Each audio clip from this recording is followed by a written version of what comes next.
3 victimes de violences conjugales en seulement 3 jours. C'est le tragique bilan cette semaine en France. Ainsi, une femme a été retrouvée morte ce dimanche 2 janvier 2022, étranglée dans le coffre d'une voiture dans un garage situé dans le quartier de la Madeleine à Nice, dans les Alpes-Maritimes. Son ancien compagnon ainsi que son fils ont été placés en garde à vue. D'autres événements se sont produits récemment. On va faire le point ce matin avec vous, Christophe, et ce sera aussi l'occasion justement de parler de ce phénomène des violences conjugales qu'on évoque régulièrement et à juste titre sur cette antenne.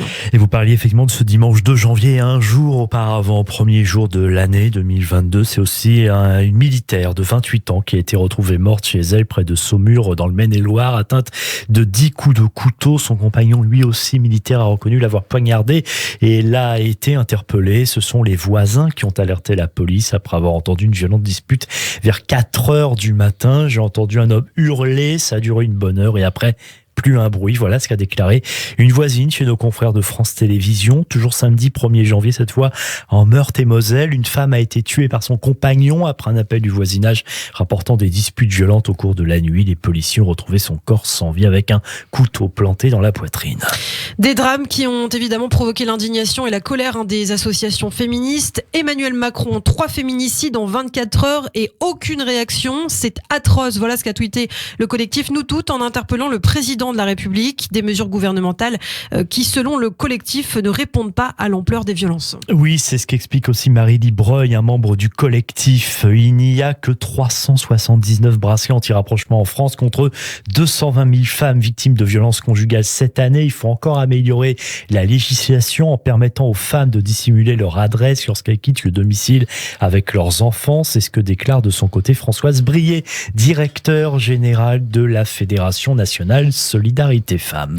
Une politique renforcée mais toujours lacunaire. Donc 2 ans après le lancement en grande pompe du Grenelle, la politique de lutte contre les violences conjugales qui s'est renforcée, eh bien ce bilan affiche plutôt des choses négatives. Côté chiffres, les violences conjugales ont augmenté de 10% sur l'année 2020 selon le ministère de l'Intérieur. Environ 87% des victimes de violences conjugales sont des femmes. À noter que c'est en Seine-Saint-Denis que l'on comptabilise par ailleurs le plus de faits de violence envers les femmes en France métropolitaine avec 9,2 victimes pour 1000 femmes. Et d'après cette étude gouvernementale publiée en novembre dernier, 125 personnes ont également été tuées par leur partenaire en 2020 contre 173 en 2019, soit 48 victimes de moins. Les victimes sont toujours très majoritairement des femmes. Elles étaient 102 en 2020, 146 en 2019. Toutefois, les plaintes elles restent faibles. Quelques 5500 personnes, soit 3% des victimes, des femmes à une écrasante majorité, 5400, ont porté plainte pour viol ou agression sexuelle par leur conjoint.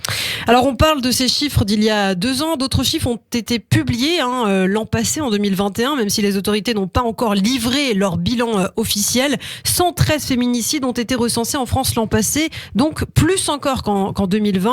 Et on le voit, donc on craint le pire pour 2022. Ouais, effectivement, l'association Nous Toutes qui fait état de 113 féminicides en France en 2021, un décompte supérieur à celui de 2020. Nous l'avons dit, en seulement 12 heures, 2 nouveaux féminicides ont donc eu lieu. Terrible constat. Une femme est donc morte sous les coups de son mari tous les 3 jours ou presque. Un vrai drame, alors que l'association Féminicide par compagnon ou ex qui réalise ce comptage précise bien que les 113 victimes recensées en 2021 sont à chiffre à minima. De nombreuses affaires non comptabilisées sont en surveillance et subissent l'omerta des parquets. Voilà ce qu'écrit l'association donc Féminicide sur son compte Facebook. Et l'association qui porte une parole forte en ce début d'année, toujours sur Facebook, je cite: non, ce ne sont pas des drames familiaux, ni des drames de la séparation, ni des crimes passionnels, ce sont des féminicides conjugaux perpétrés par des hommes frustrés qui pensent détenir un permis de tuer. Ce sont des assassinats systémiques dont l'origine se trouve au cœur de notre société, dans l'éducation patriarcale qui est donnée aux hommes et qui les autorise à posséder femmes et enfants, à disposer de leur vie.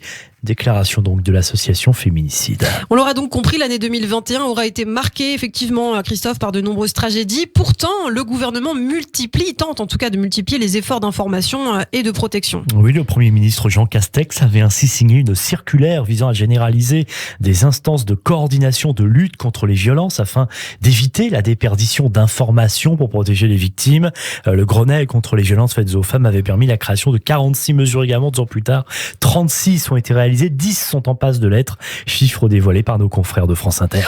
Et dernière en date, dernière mesure, celle de l'ouverture 24 heures sur 24 et 7 jours sur 7 du 3919, ce numéro d'appel à destination des femmes victimes de violences, qu'elles soient conjugales, sexuelles, psychologiques ou qu'il s'agisse même de mariage forcé, de mutilation sexuelle ou d'harcèlement. C'est gratuit et anonyme, un numéro qui propose une écoute informe et oriente vers des dispositifs d'accompagnement et de prise en charge. Sur le terrain judiciaire, on peut aussi noter la possibilité d'obtenir une ordonnance de protection dans un délai de 6 jours et la réquisition des armes à feu du domicile de conjoints violents après le premier dépôt de plainte. Et puis il y a quelques mois, le garde des Sceaux Éric Dupond-Moretti tapait du poing sur la table pour que le déploiement des bracelets anti-rapprochement dont on parlait à l'instant justement s'accélère. Selon les derniers chiffres communiqués par les autorités, la mesure a été prononcée 679 fois par les tribunaux et 509 dispositifs sont actifs. 379 bracelets anti-rapprochement pourtant étaient réellement actifs en septembre dernier. Et le gouvernement mise également sur le déploiement de 5000 téléphones grave danger cette année 2022. Au total, 2310 téléphones dits grave danger donc sont eux aussi à la disposition des juges, dont plus de 1500 déjà actifs, alors qu'il était reproché à ces téléphones de rester au fond des tiroirs. Pour rappel, ils permettent très rapidement de prévenir la police d'une agression en appuyant simplement sur un bouton. Le téléphone permet ainsi d'être géolocalisé sans appeler le 17, sans avoir à discuter avec la police. Autre avancée, celle de la création de 1000 places d'hébergement pour les femmes en 2020. Ça avait été annoncé, et de la levée du secret médical lorsque les médecins estiment que leur patiente est en situation de danger immédiat. Dans ce cas, ils peuvent désormais émettre un signalement au procureur de la République.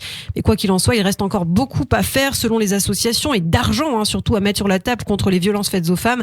Combat érigé en grande cause du quinquennat d'Emmanuel Macron.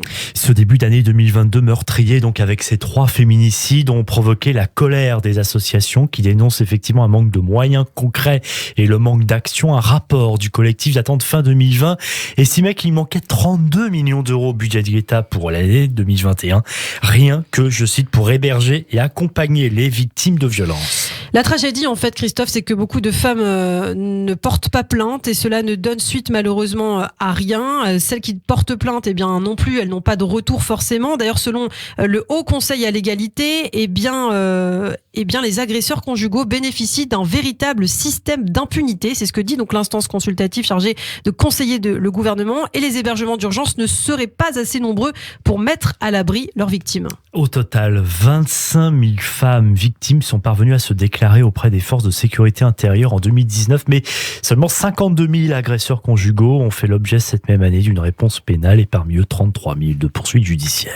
Les féminicides sont seulement le haut de l'iceberg, c'est ce qu'indiquait sur France Info par ailleurs, puisqu'on l'a cité à l'instant, Marie-Lie Breuil, la semaine dernière, membre du collectif Nous Toutes, évoquant ainsi des suicides forcés qui coûteraient la vie à 209 femmes par an en France. Merci beaucoup Christophe.